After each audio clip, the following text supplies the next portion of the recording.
नमस्कार। SPT news पर आपका स्वागत है। पेश है 1 अगस्त सुबह 6:15 राजस्थान की 15 बड़ी खबरें।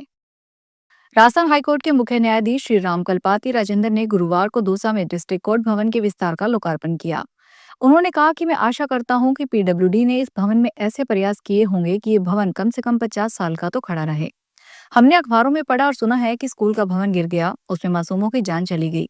ये हमारे दिमाग में होना चाहिए कि हम जो भी काम करें, कुछ भी काम करें, उसमें हमारी आत्मा और दिल लगाकर करें। सीजे ने अपने उद्बोधन में कहा कि हमारा हिंदी बम्बैया हिंदी हो जाएगा। कोई शब्द यूज करेंगे तो आपको भी बुरा लग जाएगा, इसलिए हमने सोचा किंग्स लैंग्वेज है, अभी क्वींस लैंग्वेज नहीं। इसलिए किंग्स लैंग्वेज इंग्लिश में ही बात करूंगा। मैं इसी में कंफर्टेबल महसूस करता हूँ। क्या आपको लगता है कि सरकारी भवनों की गुणवत्ता पर ज्यादा सख्ती होनी चाहिए? कमेंट करें। कांग्रेस सांसद राहुल गांधी ने गुरुवार को अमेरिकी राष्ट्रपति डोनाल्ड ट्रंप के भारतीय अर्थव्यवस्था को डेड इकोनॉमी बताने पर कहा, मुझे खुशी हुई है कि अमेरिकी राष्ट्रपति ने फैक्ट बताया है। राहुल ने गुरुवार को कहा कि पूरी दुनिया जानती है कि भाजपा ने अडानी की मदद के लिए भारतीय अर्थव्यवस्था को बर्बाद कर दिया है। ट्रंप सही कह रहे हैं। प्रधानमंत्री मोदी और वित्त मंत्री को छोड़कर सभी जानते हैं कि भारत की इकोनॉमी डेड है। राहुल का यह बयान ट्रंप के उस बयान के बाद आया जिसमें उन्होंने कहा कि मुझे फर्क नहीं पड़ता कि रूस और भारत अपनी डेड इकोनॉमी को कैसे संभालते हैं। क्या भारत की अर्थव्यवस्था वाकई मुश्किल में है या राजनीति हो रही है? क्या आप सोचते हैं?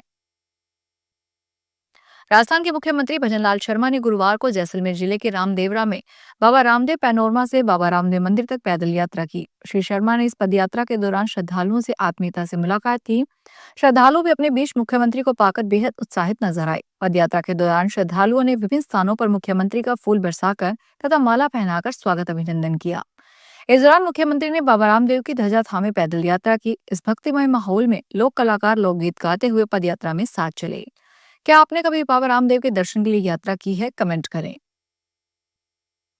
अहमदाबाद प्लेन क्रैश में जान गंवाने वाले उदयपुर के वर्जी चंद मिनारिया की मौत का पहाड़ जैसे दुख कम होने से पहले परिवार से रुपए ऐंठने के लिए ठग उनके घर पहुंच गए। खुद को सुप्रीम कोर्ट का बताते हुए ठगों ने विमान निर्माता कंपनी बोइंग पर केस करके 8 से 10 करोड़ रुपए दिलाने का झांसा दिया। पासपोर्ट मांगकर खाली स्टैंप पेपर पर दस्तखत करवाने का दबाव भी बनाया। शक होने पर घर वालों ने पुलिस में मामला दर्ज करवाया है। गौरतलब है कि अहमदाबाद प्लेन क्रैश हादसे में उदयपुर के 5 लोगों सहित राजस्थान के 14 लोगों की मौत हुई थी।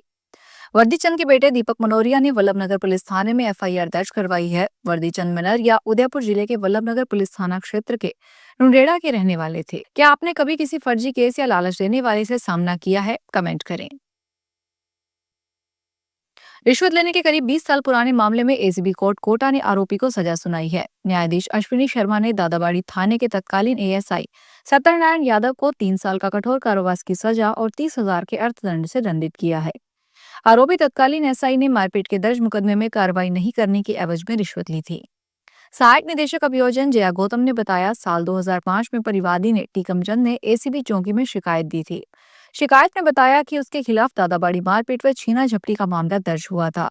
जांच अधिकारी एएसआई सत्यनारायण यादव के टाटा सुमो जब्त नहीं करने व एक आरोपी को गिरफ्तार नहीं करने के एवज में 2,000 रुपए की रिश्वत मांग रहा है।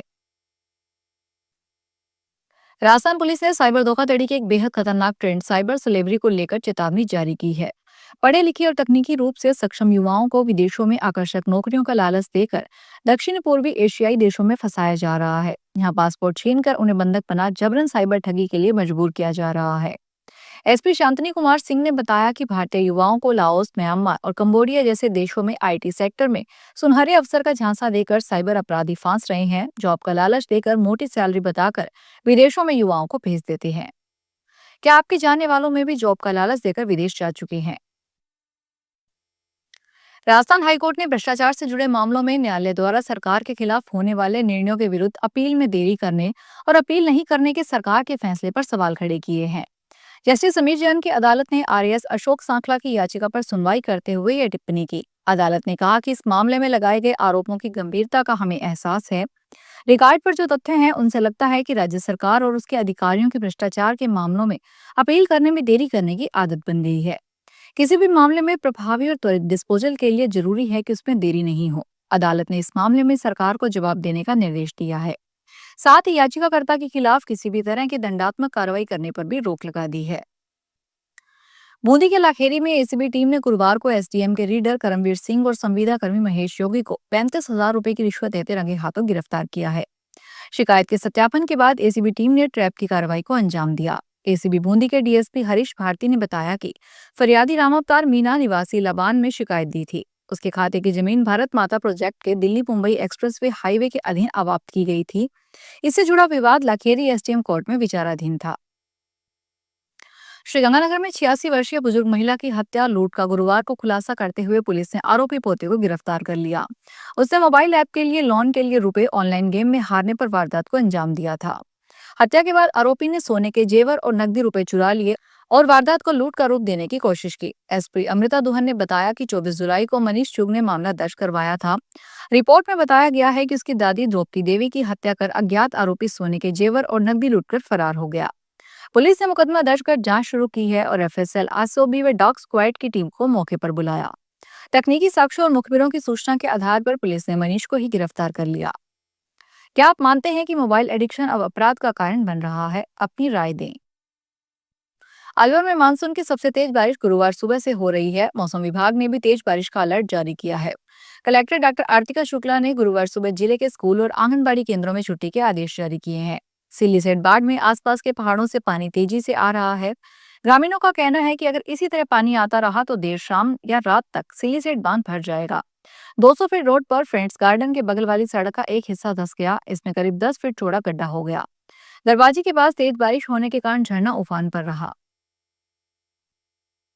हनुमानगढ़ में अबकी बार दवाइयां देने का आरोप लगाते हुए कुछ मरीजों में उनके परिजनों ने गुरुवार को टाउन स्थित नगर परिषद अस्पताल में हंगामा कर दिया। इस बात का पता चलने पर पूर्व पार्षद प्रदीप एरी व भाजपा नगर मंडल अध्यक्ष नितिन बंसल के नेतृत्व में भारतीय जनता पार्टी के कार्यकर्ता मौके पर पहुंचे। कार्यकर्ताओं ने जांच की तो भारी तादाद में लाखों रुपए की एक्सपायरी डेट की दवाइयां डॉक्टर के चैम्बर के साथ वाले कमरे व अस्पताल परिसर में अन्य जगहों पर कार्टूनों में मिली। कई दवाइयों पर तो एक्सपायरी डेट अंकित थी, जबकि कुछ पर एक्सपायरी डेट को मार्कर से काला किया हुआ था। कई दवाइयों के ऊपर लगे रैपर भी उतरे हुए थे। राजस्थान सरकार ने प्रतियोगी परीक्षाओं के दौरान परीक्षा केंद्र में एंट्री के नियमों पर बड़ा बदलाव किया है। अब राजस्थान के सभी विभागों के लिए आयोजित की जाने वाली भर्ती में अभ्यर्थी कड़ा, पगड़ी और कृपान पहनकर परीक्षा दे सकेंगे। गृह विभाग ने इस संबंध में राजस्थान लोक सेवा आयोग, राजस्थान कर्मचारी चयन बोर्ड समेत सभी विभागों को भर्ती परीक्षा नियमों में संशोधन का आदेश जारी किया है।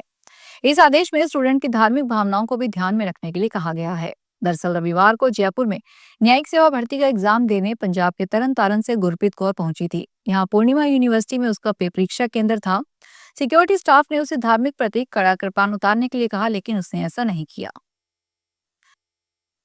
नागौर शहर में सफाई व्यवस्था का मुद्दा उठाकर भाजपा पार्षद ने सभापति के पति पर काली शाही फेंक दी। इसके बाद हंगामा बढ़ गया। यह घटना गुरुवार को नागौर नगर परिषद की साधारण सभा की बैठक में हुई। सभापति मीतू बोथरा के पति नवरत्न बोथरा भी पार्षद हैं। हंगामे के आसार पहले से थे, इसलिए पुलिस मौजूद थी। गुरुवार को पुलिस कर्मियों की मौजूदगी के नगर परिषद सभागार में बैठक हुई। नगर परिषद की वित्त कमेटी के अध्यक्ष और सभापति के प्रति नवरत्न बोथरा ने बैठक में एजेंडों पर बात शुरू की तो पार्षद भरत टांक, मनीष कच्छावा और गोविंद कड़वा भड़क गए। जोधपुर रेलवे मंडल के डीआरएम अनुराग त्रिपाठी गुरुवार दोपहर को विशेष ट्रेन से पाली रेलवे स्टेशन पहुंचे। वो करीब 2 घंटे तक यहां रुके। इस दौरान उन्होंने पाली में बन रहे नए रेलवे स्टेशन भवन की ड्राइंग देख अधिकारियों से चर्चा की। उन्होंने कहा कि जल्द ही पाली में नए रेलवे स्टेशन भवन के निर्माण का काम शुरू होगा, जहां यात्रियों को सुविधा के लिए 4 लिफ्ट, 4 एस्केलेटर लगाए जाएंगे। इसके साथ ही एंट्री और निकासी के लिए अलग अलग गेट भी बनाए जाएंगे। राजस्थान के मुख्यमंत्री भजनलाल शर्मा ने हाल ही में राजस्थान के प्रमुख लोक गायकों के साथ एक विशेष बैठक की है, जो एक सांस्कृतिक संवाद में तब्दील हो गई है। सीएम हाउस में हुई इस मुलाकात में राजस्थान की विविध संगीत विधाओं का जीवंत प्रदर्शन हुआ और साथ ही कलाकारों ने अपनी समस्याएं और सुझाव भी साझा किए।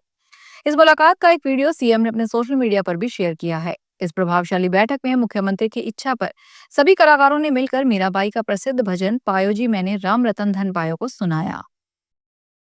तो ये थी राजस्थान की 15 बड़ी खबरें। अगर आपको हमारा बुलेटिन पसंद आया हो तो वीडियो को लाइक करें, अपने दोस्तों से शेयर करें और चैनल को सब्सक्राइब करना ना भूलें। फिर मिलेंगे नई खबरों के साथ। धन्यवाद।